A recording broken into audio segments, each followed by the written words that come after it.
Bismillahirrahmanirrahim. Assalamualaikum warahmatullahi wabarakatuh. Perkenalkan, nama saya Rahmadian Fitri dengan NIM 19059037. Baiklah, kesempatan kali ini saya akan mempresentasikan tentang pengaruh sosial media terhadap konsumen. Yang pertama, latar belakang masalah. Media sosial atau sering disalah tuliskan sebagai sosial media adalah sebuah media yang digunakan satu sama lain yang para penggunanya bisa dengan mudah beradaptasi dan berpartisipasi, berinteraksi, berbagi dan menciptakan isi blog atau jejaring sosial, wiki, forum, dan dunia virtual tanpa dibatasi oleh ruang dan waktu. Blog, jejaring sosial, dan wiki merupakan bentuk media sosial yang belum umum digunakan oleh masyarakat di seluruh dunia.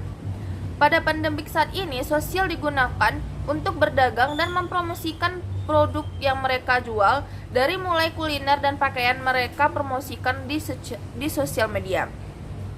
Dan banyak juga aplikasi yang menjual penjual untuk menjualkan produk mereka seperti aplikasi Lazada, Shopee, dan Tokopedia yang dapat digunakan untuk menjualkan produk mereka, dan banyak juga aplikasi yang menjual penjual untuk menjualkan produk mereka seperti aplikasi Lazada, Shopee, dan Tokopedia yang dapat digunakan untuk menjual dan membeli produk dan mengantarkan produk sampai ke tangan konsumen.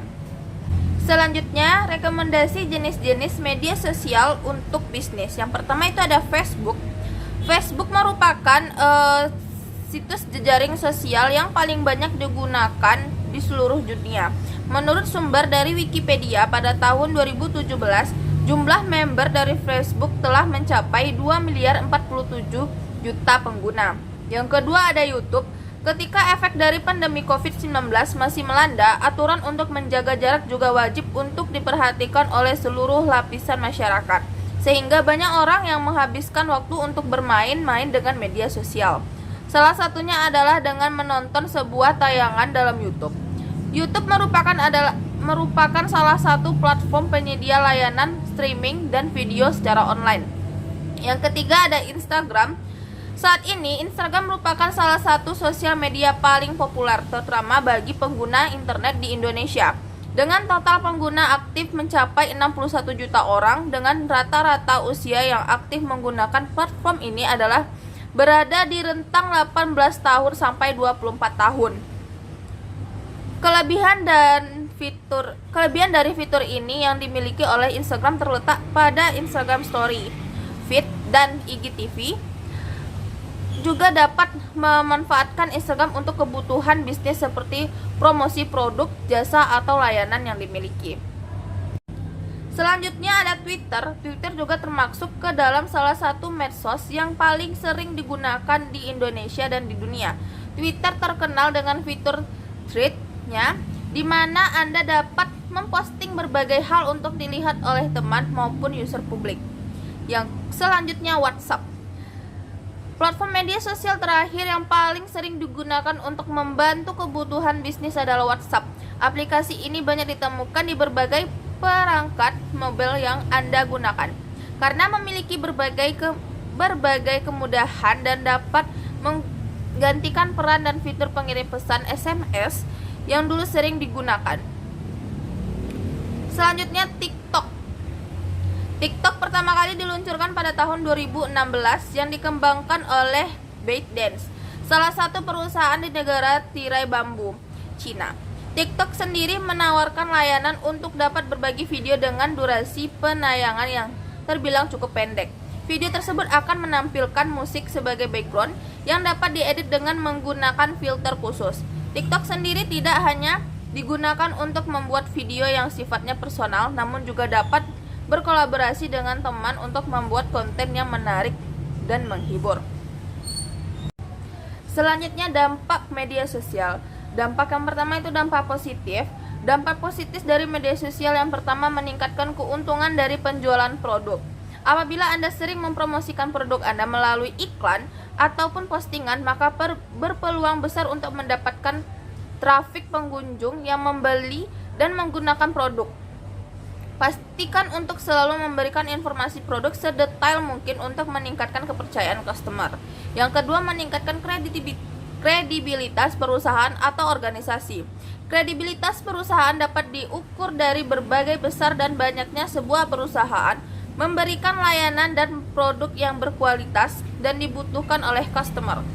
Dengan memanfaatkan media sosial, Anda juga dapat menyusun profil perusahaan untuk membantu produk penjualan dan pemasaran barang ataupun jasa.